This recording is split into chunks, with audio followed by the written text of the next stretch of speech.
Hello friends, आज हम जो बुक पढ़ेंगे वो है आधुनिक हिंदी साहित्य का इतिहास बच्चन सिंह। जैसा कि आपको पता है कि एनटीए इस बुक से बहुत कोटेशन वाले प्रश्न बनाता है। ज़्यादातर कोटेशन इस बुक से बनते हैं, तो ये बुक अपने आप में ही बहुत इम्पॉर्टेंट है और सभी को इस बुक को पढ़ना चाहिए। अभी तक हमने भी इस बुक को नहीं पढ़ा है। ये नई बुक हमने ख़रीद के लाई थी। ज़्यादा नहीं, ये 300 पेज की बुक होगी, 370-80 पेज की बुक होगी। अगर हम इस पेज का डेली 10 पेज भी पढ़ेंगे तो ये 1 महीने में कंप्लीट हो जाएगी और इसकी पूरी सीरीज़ हमारे यूट्यूब चैनल पे आपको मिलेगी। तो चलिए शुरू करते हैं। सबसे पहले हम इसका निवेदन पढ़ते हैं। इतिहास अतीतोन्मुख नहीं भविष्योन्मुख होता है, वह जड़ नहीं गत्यात्मक होता है। अतीतोन्मुखी इतिहासकार अथवा साहित्यकार पुनरुत्थानवादी होकर जड़ हो जाता है। अतीतोन्मुखता हमें कहीं ले नहीं जाती, बल्कि एक तरह की भावना महत्ता होकर जड़ हो जाता है। अतीतोन्मुख हमें कहीं ले नहीं जाती, बल्कि एक तरह कहीं भावना महत्ता में बंद कर सही कर्तव्य में विमुख बना देती है। अतीतोन्मुखता हमें पुनरुत्थानवादी बनाती है, तो भविष्योन्मुखता सृजनात्मक। इस अर्थ में इतिहास लिखने का मतलब होता है भविष्योन्मुखी होना। यह होकर ही वह रचनात्मक हो सकता है। इसकी पहली ही लाइन बहुत इंपॉर्टेंट है। ये कोटेशन देके पूछ सकता है कि किसने कही है ये। आगे पढ़ते हैं। इतिहास की विकास क्रम प्रकृति की तरह कार्य कारण की श्रृंखला से बंधा नहीं रहता। इतिहास मनुष्य का ही होता है। वस्तुतः वह एक मानवीय तत्व है। ऐतिहासिक घटनाएं परिवेश के अलावा मनुष्य की आकांक्षाओं, निर्णय, क्रियाकलाप आदि पर भी बहुत कुछ निर्भर करती है। दूसरे शब्दों में इतिहास मात्र भौतिकता से निर्मित नहीं होता। देखिए, ये पंक्ति बहुत इंपॉर्टेंट है, इसको चाहे तो आप लिख सकते हैं। दूसरे शब्दों में इतिहास मात्र भौतिकता से निर्मित नहीं होता, बल्कि उसमें मानवीय स्वतंत्रता और निर्णय का योग भी कम महत्वपूर्ण नहीं है। राष्ट्रीय और जाति की अनेक ऐसी घटनाओं का सामना करना पड़ता है जो मनुष्य के नियंत्रण में नहीं होती। इन घटनाओं से भी देश और जाति का नक्शा बदल जाता है। यह मानकर चलना होगा कि इतिहास का कोई दर्शन इतना मुकम्मल नहीं जिसके आधार पर इतिहास को उसकी पूरी समग्रता में समेटा जा सके। ये भी कथन इम्पोर्टेंट है। जितना यह इतिहास के साथ सच है, उतना ही साहित्य के साथ भी। पर इतिहास के लेखक की तरह साहित्य के इतिहास का लेखक तथ्यों के अर्थापन में उतना स्वतंत्र नहीं है। इतिहास लेखक की तरह उसके पास तरह तरह के आंकड़े नहीं होते, आधे अधूरे सही और गलत आंकड़े। उसके सामने ग्रंथ होते हैं। प्राचीन काल के ग्रंथ के संबंध में ये वाली पंक्ति हम फिर से पढ़ते हैं, इम्पॉर्टेंट है। जितना यह इतिहास के साथ सच है, उतना ही साहित्य के साथ भी। पर इतिहास के लेखक की तरह साहित्य के इतिहास का लेखक तथ्यों के अर्थापन में उतना स्वतंत्र नहीं है। इतिहास लेखक की तरह उसके पास तरह तरह के आंकड़े नहीं होते, आधे अधूरे सही और गलत आंकड़े। उसके सामने ग्रंथ होते हैं। प्राचीन काल के ग्रंथों के संबंध में तो प्रामाणिक और अप्रामाणिक कहा जा सकता है, पर आधुनिक काल के ग्रंथों के संबंध में तो यह भी नहीं कहा जा सकता। अतः साहित्य के इतिहासकार को दोहरे दौर से गुजरना पड़ता है, अर्थात उसे ऐसा इतिहास लिखना पड़ता है जो साहित्यिक भी हो और ऐतिहासिक सामाजिक भी हो। इतिहास के चौखटे में साहित्य को फिट कर देना साहित्य का इतिहास नहीं है। इतिहास के पुष्टियर्थ इतिहासकार साहित्य को इतिहास के चौखटे में फिट करने लगे हैं। बहुत से वादग्रस्त साहित्य इतिहास लेखक साहित्य को एक खास तरह के ऐतिहासिक सूत्रों में संग्रथित कर देते हैं, पर वह साहित्य का इतिहास न होकर समाजशास्त्रीय इतिहास हो जाता है। इस तरह साहित्य के अपने व्यक्तित्व का पक्ष, जो व्यक्तित्व बनकर समाज के निर्माण में योग देता है, उपेक्षित रह जाता है। साहित्य के ग्रंथ वे ही रहते हैं, पर काल बदलता जाता है, जिसमें काल के बदलाव में भी कुछ शेष बचा रहता है, या हर काल के नए अर्थापन के लिए कुछ छूटा रहता है। वह साहित्य श्रोण होता है। केवल अखबारी साहित्य पर साहित्य का इतिहास निर्मित नहीं होता, वह इतिहास लेखन का उपकरण बन सकता है, पर साहित्य का इतिहास लेखक उस पर केवल चलता ध्यान देगा। वह तो उन ग्रंथों को आंकड़ों को देखता है जो इतिहास को गति देने में मोड़ने में महत्वपूर्ण भूमिका अदा करता है। आधुनिक युग तेजी से बदलता रहा है और बदल रहा है कि साहित्य के बदलाव से भी उसे समझा जा सकता है। इस बदलाव को, क्षिप्रतर बदलाव को साहित्य और इतिहास दोनों के संदर्भों में एक साथ पकड़ना ही इतिहास है। यहाँ से लेके यहाँ तक इम्पोर्टेंट है। यह पकड़ तब तक विश्वसनीय नहीं हो सकती जब तक समसामयिक अखबारी साहित्य को श्रेष्ठ भविष्योन्मुखी साहित्य से अलगाया ना जाए। प्रत्येक युग का आधुनिक काल ऐसे साहित्य को श्रेष्ठ भविष्योन्मुखी साहित्य से अलगाया ना जाए। प्रत्येक युग का आधुनिक काल ऐसे साहित्य से भरा रहता है, ये भी इम्पोर्टेंट है। यहाँ से प्रत्येक युग का आधुनिक काल ऐसे साहित्य से भरा रहता है जो साहित्य इतिहास के दायरे में नहीं आता। किंतु यह जरूरी नहीं कि हम अपने इतिहास के लिए ग्रंथों का जो अनुक्रम प्रस्तुत करेंगे वह कल भी ठीक होगा, अपरिवर्तनीय होगा। इतिहास लिखने का क्रम तब तक जारी रहेगा जब तक मानवीय सृष्टि रहेगी। ये इम्पोर्टेंट पंक्ति है। इतिहास लिखने का क्रम तब तक जारी रहेगा जब तक मानवीय सृष्टि रहेगी। आरंभ में श्री कृष्ण शंकर शुक्ल ने आधुनिक हिंदी साहित्य का इतिहास लिखा था, जो अब बहुत पुराना पड़ गया है। यह इतिहास मूलतः साहित्यिक कृतियों पर आधारित है, पर उनका अपेक्षित पर्यावरण सर्वत्र दृष्टि में रखा गया है। शुरू से ही भविष्योन्मुखता को लक्ष्य में रखने के कारण श्रेष्ठ साहित्यकार अपने आप रेखांकित हो उठते हैं। बच्चन सिंह।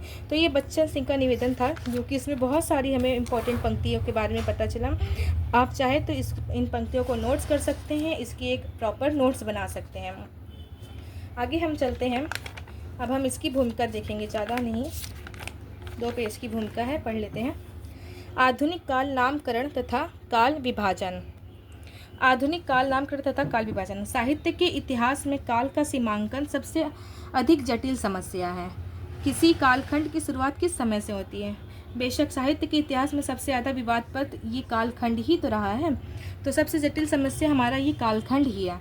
किसी कालखंड की शुरुआत किस समय से होती है, इसे वैज्ञानिक सत्य के रूप में नहीं बताया जा सकता। एक कालखंड दूसरे कालखंड से अपने बदलाव के कारण अलग होता है। बदलाव की प्रक्रिया तो अरसे से चलती रहती है, पर नए कालखंड का निर्धारण तब होता है जब बदलाव के चित्र हमारी आर्थिक, सांस्कृतिक स्थितियों और कला रूपों तथा भाषा में स्पष्टता दिखाई देने लगते हैं। इसलिए साहित्य इतिहास के लेखन में जो काल निर्धारण किया जाएगा वह लचीला होगा। कैसा होगा? लचीला होगा।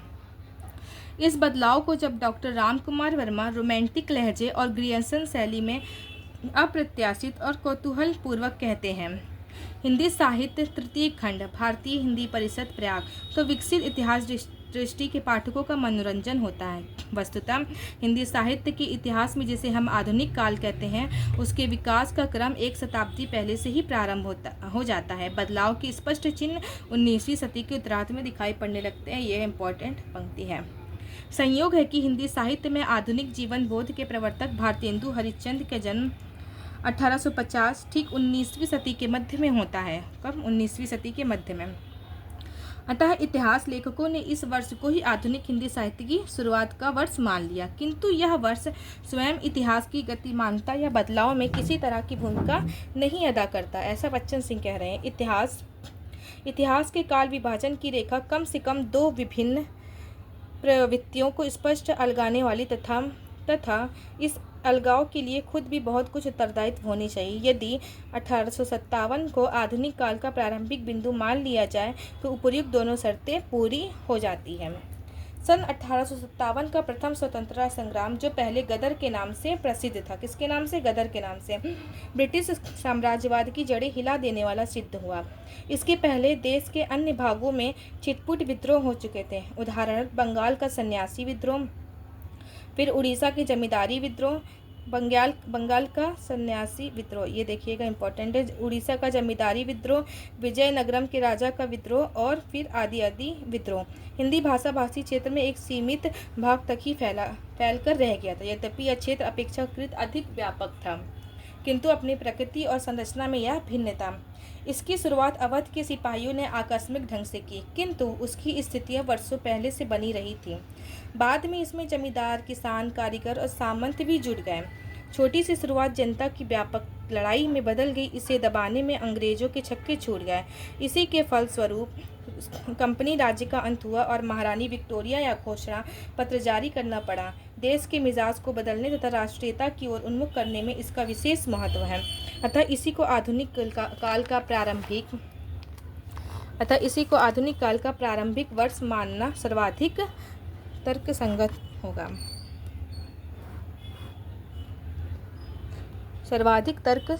होगा। अब नामकरण देखते हैं। आधुनिक शब्द दो अर्थों की सूचना देता है, एक मध्यकाल से भिन्नता की और नवीन इहलौकिक दृष्टिकोण की। मध्यकाल अपने अवरोध, जड़ता और रूढ़िवादिता के कारण स्थिर और एकरस हो चुका था। एक विशिष्ट ऐतिहासिक प्रक्रिया ने उसे तोड़कर गत्यात्मक बनाया। मध्यकालीन जड़ता और आधुनिक गत्यात्मकता को साहित्य और कला के माध्यम से समझा जा सकता है। रीतिकाल की कला और साहित्य अपने अपने कथ्य, अलंकृत और शैली में एक रूप हो गए। वे घोर श्रृंगारिकता के बंधे घाटों में बह रहे थे। इन छंदों में न वैविध्यता और न विन्यास में एक ही प्रकार के छंद, एक ही प्रकार के ढंग। आधुनिक काल में बंधे हुए घाट टूट गए और जीवन की धारा विविध स्रोतों में फूट निकली। साहित्य मनुष्य के बेहतर सुख दुख के साथ पहली बार जुड़ा। आधुनिक शब्द से जो दूसरा अर्थ ध्वनित होता है वह है इहलौकिक दृष्टिकोण। धर्म, दर्शन, साहित्य, चित्र आदि सभी के प्रति नए दृष्टिकोण का आविर्भाव हुआ। मध्यकाल में परलौकिक दृष्टि से मनुष्य इतना अधिक आच्छन्न था कि उसे अपने परिवेश की सुध ही नहीं थी। पर आधुनिक युग में मनुष्य अपने पर्यावरण के प्रति अधिक सतर्क हो गया। आधुनिक युग की पीठिका के रूप में इस देश में जिन दार्शनिक चिंतकों और धार्मिक व्याख्याताओं का आविर्भाव हुआ, उनकी मूल चिंताधारा इहलौकिक ही है। यहाँ से यहाँ तक इम्पोर्टेंट है। इसमें से कोई सी भी पंक्ति पूछ सकता है और पूछेगा किसका कथन है ये, तो बच्चन सिंह का। सुधार, परिष्कार, अतीत का पुनरुत्थान नवीन दृष्टिकोण का फल है। आधुनिक युग की ऐतिहासिक प्रक्रिया का परिणाम है कि साहित्य की भाषा ही बदल गई। ब्रजभाषा की जगह खड़ी बोली ने ले ली। उपविभाग। रामचंद्र शुक्ल ने आधुनिक काल का जो उपविभाजन किया वह एक सूत्रता के अभाव में विसंगतिपूर्ण हो गया। उन्होंने आधुनिक काल को दो खंडों में बांटा, गद्य खंड और काव्य खंड। आचार्य रामचंद्र शुक्ल का आप काव्य खंड देखे होंगे, हम आपको दिखा देते हैं, ज़्यादा अच्छे से स्पष्ट समझ में आएगा। ये देखिए, आचार्य रामचंद्र शुक्ल का हिंदी साहित्य का इतिहास, जैसे बच्चन सिंह कहते हैं, आधुनिक काल को इन्होंने दो खंडों में बांटा है, एक गद्य खंड और एक काव्य खंड। ये देखिए आचार्य रामचंद्र शुक्ल जी की पुस्तक।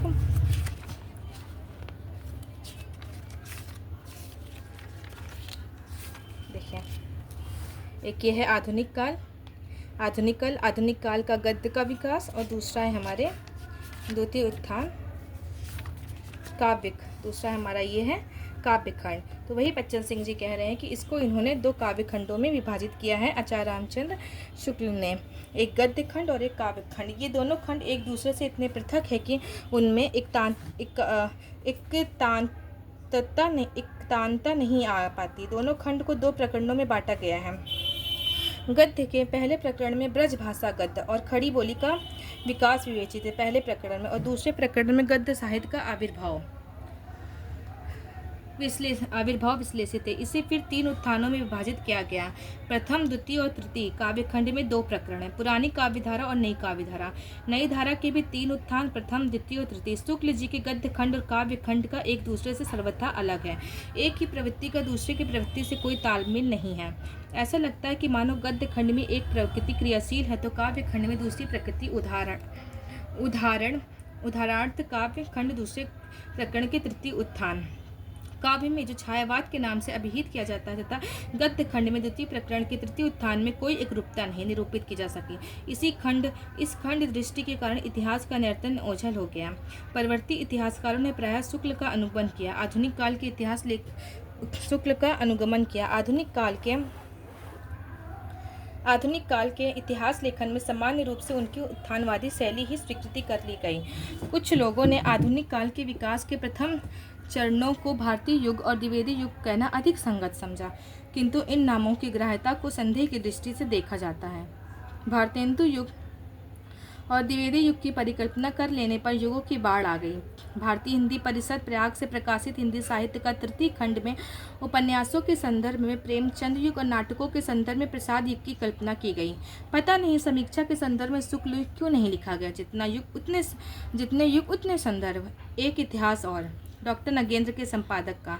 हिंदी साहित्य का इतिहास प्रकाशित हुआ। अनेक लेखकों द्वारा लिखे जाने के कारण इसमें परस्पर विरोधी दृष्टिकोण मिलेंगे। पूर्व पीठिकाओं की स्थापनाओं के साथ विधाओं की संगति नहीं बैठ पाती। उदाहरण भारतेंदु युग को लिया जा सकता है। इसका दूसरा नाम पुनर्जागरण रखा। यह भारतेंदु के नाटकों की पारंपरिक खतौनी से पुनर्जागरण का दूर कभी रिश्ता नहीं है। अब आते हैं छायावाद युग सामान्यतः सर्वमान है। इसी विभाजक रेखा मानकर कालों का नामकरण अधिक सुविधाजनक, तर्कसंगत और औचित्यपूर्ण होगा। यूं छायावाद शब्द अपने अर्थ संकोच और एकांगिता के कारण ग्राह्य नहीं है। इसका सीधा संबंध पुनर्जागरण काल से है, पर यह शब्द व्यापक परिप्रेक्ष्य में मौजूद नहीं है। रोमांटिक शब्द का समानार्थी शब्द ही इस युग को समग्रता में उजागर कर सकता है। हिंदी में स्वच्छंदतावाद शब्द का प्रयोग रोमांटिसिज्म के अर्थ में किया जाने लगा, अतः जिसे छायावाद युग कहा जाता है उसे स्वच्छंदतावाद युग के नाम से अभिहित किया जाना चाहिए। यहाँ से यहाँ तक इम्पोर्टेंट है। यह शब्द अपनी अर्थवत्ता में गांधी नेहरू युग के आदर्शों के अंतर्विरोध की समानता पा लेता है।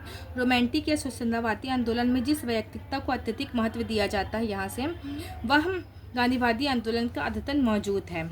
अंतरात्मा की आवाज़ इस युग के संपूर्ण साहित्य में विद्यमान है। Very important. स्वच्छंदतावादी साहित्य मुक्ति का साहित्य, ठीक उसी तरह जैसे गांधी नेहरू का आंदोलन समग्र अर्थ में मुक्ति का आंदोलन था।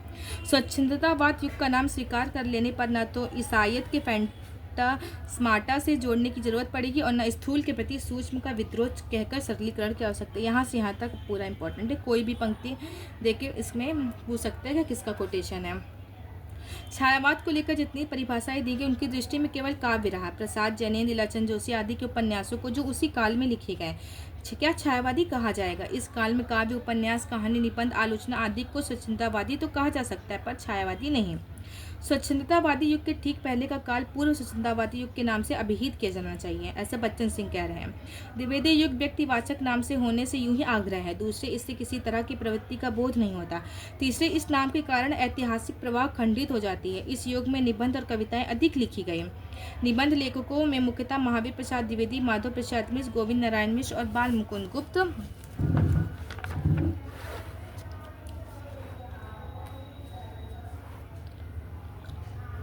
मुकुंद गुप्त चंद्रधर शर्मा गुलेरी, पूर्ण सिंह की गणना की जाती है।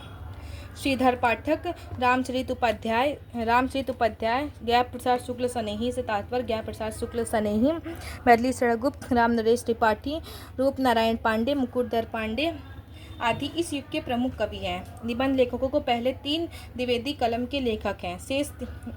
निबंध लेखकों में पहले 3 द्विवेदी कलम के लेखक हैं, मतलब पहले 3, इसका मतलब पहले 3 ये महावीर प्रसाद द्विवेदी, माधव प्रसाद मिश्र और गोविंद नारायण मिश्र बाल मुकुंद गुप्त द्विवेदी युग के हैं। फिर उसके बाद शेष 3 पूर्व स्वच्छंदतावादी प्रवृत्ति से निबंधकार है, क्योंकि उनमें स्वच्छंदता की प्रवृत्ति पाई जाती है। निबंध लेखकों के रूप में इन्हीं तीनों का महत्व है। द्विवेदी कलम के कवियों में केवल ये इम्पोर्टेंट है, द्विवेदी कलम के कवियों में केवल मैथिली शरणगुप्त को ही ऐतिहासिक महत्व प्राप्त है, वह भी साकेत के कारण। साकेत पर स्वच्छंदतावाद का कम प्रभाव नहीं है। ये वेरी इंपॉर्टेंट हो जाता है, वेरी वेरी इंपॉर्टेंट, क्योंकि हमारे सिलेबस में साकेत लगा हुआ है, तो ये कोटेशन देख के पूछ सकता है किसने कहा है। तो द्विवेदी कलम के कवियों में केवल मैथिली शरणगुप्त को ऐतिहासिक महत्व प्राप्त है, वह भी साकेत के कारण। साकेत पर स्वच्छंदतावाद का कम प्रभाव नहीं है। श्रीधर पाठक, रामनरेश त्रिपाठी, मुकुटधर पांडे को शुक्ल जी ने स्वयं प्रकृत स्वच्छंदवादी कहा। ये यहाँ तक कर लीजिएगा। वस्तुतः अगले संदर्भ में इन्हीं कवियों का विकास प्रसाद निराला पंथ में हुआ, अतः इस युग को पूर्व स्वच्छंदतावाद युग का नाम देना अधिक संगत है। भारतेंदु युग को पुनर्जागरण युग कहने में कोई आपत्ति नहीं उठाई जानी चाहिए। स्वच्छंदतावाद युग के बाद के काल को उत्तर स्वच्छंदतावाद युग कहा जा सकता है। इसे पुनः 3 दशकों में बांटना अधिक संगत है। संक्षेप में इस काल के उप विभाजन के प्रारूप निम्नलिखित ढंग से प्रस्तुत है। एक पुनर्जागरण काल, दूसरा पूर्व स्वच्छंदतावाद काल, फिर स्वच्छंदतावाद काल, फिर उत्तर स्वच्छंदतावाद काल। पहला दशक प्रगति और स्वतंत्रता का द्वंद्व, दूसरा दशक संतुलन की खोज और आधुनिकता, तीसरा दशक आधुनिकता बोध की रचनाएं। ये थी बच्चन सिंह का, ये मोस्ट इम्पॉर्टेंट है, इसको ध्यान दीजिएगा साकेत के बारे में जो कोटेशन है। फिर नए संस्करण की भूमिका। इस नए संस्करण में कुछ पुरानी बातों को बदल दिया गया है और नए तत्वों के आधार पर उनका नया अर्थापन किया गया है। इस संस्करण को अद्यतन बनाने के लिए बहुत सारे लेखकों, कवियों और रचनाकारों को भी सम्मिलित किया गया। अब यह अद्यतन के रूप में आपके सामने है। फिर ये विषय सूची है। पुनर्जागरण काल, पुनर्जागरण काल में क्या क्या आता है, फिर पूर्व स्वच्छंदतावाद काल में, ये सब इम्पोर्टेंट है। स्वच्छंदतावाद काल में निराला पंत, महादेव वर्मा, किनके बारे में क्या कहा गया है। फिर आता है उत्तर स्वच्छंदतावाद, फिर आता है उत्तर स्वच्छंदतावाद काल, जिसको हम लोग पढ़ेंगे कल। 1857 से 1900 पुनर्जागरण काल का समय 1857 से 1900, जिसको हम लोग पढ़ेंगे कल। पहली है पुनर्जागरण काल में बदलाव की स्थितियाँ। तो पुनर्जागरण काल पहला अध्याय हमारा है बदलाव की स्थितियाँ, जिसको हम लोग पढ़ेंगे कल से। तो ये पुस्तक अपने आप में भी बहुत इम्पॉर्टेंट है। अगर यह पुस्तक आपको समझ में आई है तो इसकी हम डेली एक वीडियो अपलोड करेंगे, और ये पुस्तक ज़रूर देखिएगा। ये इस पुस्तक से क्वेश्चन बहुत बनते हैं, एनटीए इस पर से क्वेश्चन बहुत बनाता है। ज़्यादातर कोटेशन पूछता है किसके हैं, बच्चन सिंह। सबसे ज़्यादा कोटेशन बच्चन सिंह और रामचंद्र शुक्ल की बुक से अत्यधिक कोटेशन बनते हैं। तो चलिए फिर कल मिलते हैं। अब इस पुस्तक की डेली हम 10 पेज पढ़ाएंगे और इसकी वीडियो अपलोड करेंगे। आप लोग ज़रूर देखिएगा।